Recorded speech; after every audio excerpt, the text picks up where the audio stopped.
Jamie. And like I said, Jamie Malonzo, mga tol. So alam naman natin, nakakagaling pa lang neto sa injury at hindi pa 100% ang laruan na makikita natin sa kanya.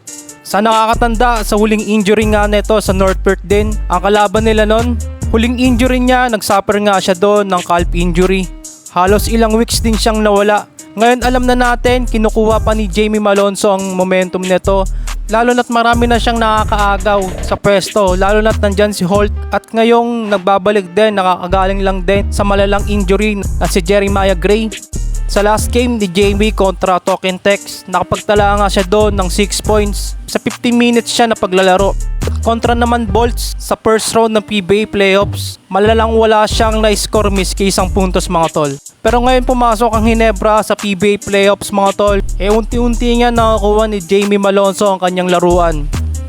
Ngayong laban lang ng number 1 seed na Northport Batang Fair, sa game 1 ay nakapagtala nga siya doon ng 14 points and 5 rebounds. At sa game 2 naman, mga tol, naka 17 points, 3 out of 5 sa 3-point lane.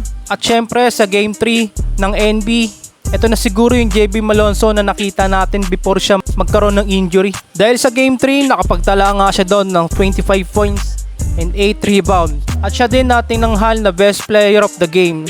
So literal na laruan talaga ni JB Malonzo tong gantong stats na to. So sana tuloy-tuloy na tong laruan ni JB Malonzo. Stay focused at syempre din, dami na rin natin si Jeremiah Gray. Nakakabalik lang din kahit papaano yung laro niya. So ang kukulangan na nga lang ni Jamie Malonzo dito is yung rebound. So nakikita naman natin na sobrang athletic niya itong player na to.